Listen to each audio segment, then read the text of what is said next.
بسم اللہ الرحمن الرحیم. السلام علیکم ورحمۃ اللہ وبرکاتہ. عزیز طالبات، امید ہے کہ آپ خیر وافیت سے ہوں گی. آئیے آج ہم اپنے گزشتہ سبق کے سلسلے کو مزید آگے بڑھاتے ہیں اور یہ دیکھتے ہیں کہ آج کے مطالعے میں کیا چیزیں شامل ہیں. طالبات، پچھلی کلاس میں ہم نے باب 3 کے صفحہ 17 کا مطالعہ کیا تھا اور یہ جانا تھا کہ دنیا میں 7 بر اعظم اور 5 بحر اعظم ہیں. ٹھیک ہے، آج ہم دیکھتے ہیں کہ بحر اور بحیرے میں کیا فرق ہوتا ہے. بحر آپ کو پتہ ہے سمندر کو کہتے ہیں، تو اب ایک لفظ جو ہے، ایک اصطلاح بحیرہ بھی استعمال کی جاتی ہے. تو آئیے صفحہ نمبر 18 پر دیکھتے ہیں کہ بحر اور بحیرے کے درمیان کیا فرق ہوتا ہے. طالبات، بحر کہتے ہیں بڑے سمندر کو جسے اوشن بھی کہا جاتا ہے، اور بحیرہ کہتے ہیں چھوٹے سمندر کو جسے آپ سی کہتے ہیں. آپ لوگ سی سائڈ پر جاتے ہیں نا، آپ لوگوں نے اکثر سی سائڈ پر پکنک جو ہے وہ منائی ہوگی. تو یہ جو کراچی میں آپ کا سمندر ہے جو آپ کو نظر آتا ہے، یہ دراصل ایک بحیرہ ہے جس کا نام ہے بحیرہ عرب. ٹھیک ہے، تو امید ہے کہ آپ کو یہ سمجھ میں آ گیا ہوگا کہ بحر دراصل کیا ہے اور بحیرہ دراصل کیا ہے. آپ صفحہ نمبر 19 پر آ جائیے. نیچے آپ کو نظر آ رہا ہوگا ہیڈنگ آپ کی ہے، آج جو ٹاپک آپ کا ہے وہ ہے سمندری پانی کی حرکات. ٹھیک ہے، کیا آپ کا ٹاپک ہے سمندری پانی کی حرکات. یعنی ہم نے پڑھا تھا کہ سمندر پانی کا وہ حصہ ہوتا ہے جس کی کوئی مخصوص سرحد نہیں ہوتی اور اس کا پانی جو ہے وہ نمکین ہوتا ہے. تو آج ہم اس کی حرکات کے بارے میں پڑھیں گے کہ دراصل اس کی حرکات جو ہیں وہ کون کون سی ہیں. ٹھیک ہے، سمندری پانی کی حرکات کو 3 حصوں میں تقسیم کیا جاتا ہے. نمبر 1 لہریں، نمبر 2 مد و جزر، اور نمبر 3 بحری رو. لہروں کو انگلش میں ویوز کہتے ہیں. ٹھیک ہے، مد و جزر کو انگلش میں ٹائیڈز کہا جاتا ہے، جبکہ بحری رو جو ہے وہ اوشن کرنٹس کہلاتی ہے. ٹھیک ہے، سب سے پہلے دیکھ لیتے ہیں کہ لہریں کیا ہوتی ہیں.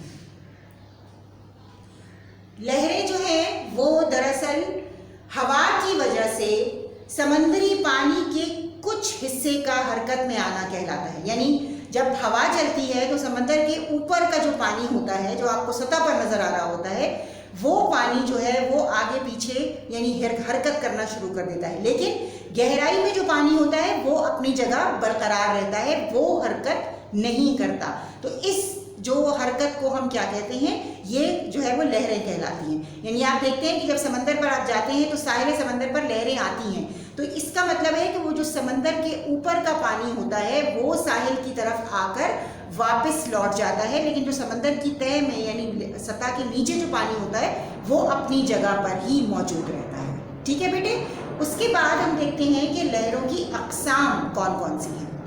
لہروں کی اقسام 2 ہیں. ایک ہے نشیب جسے ہم ٹرف کہتے ہیں، اور دوسری ہے فراز جسے ہم کریسٹ کہتے ہیں. ٹھیک ہے، نشیب یعنی اونچائی کی پستی کی بات ہے، یعنی نیچے کی طرف جو لہریں جو ہے وہ پستی میں بہتی ہیں یعنی نیچے کی طرف بہتی ہیں وہ کیا کہلاتی ہیں، نشیبی لہریں کہلاتی ہیں.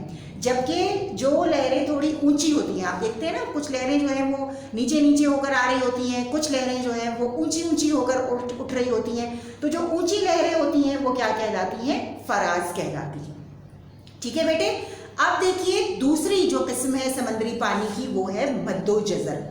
ٹھیک ہے، مد کہتے ہیں اتار کو اور جزر کہتے ہیں چڑھاؤ.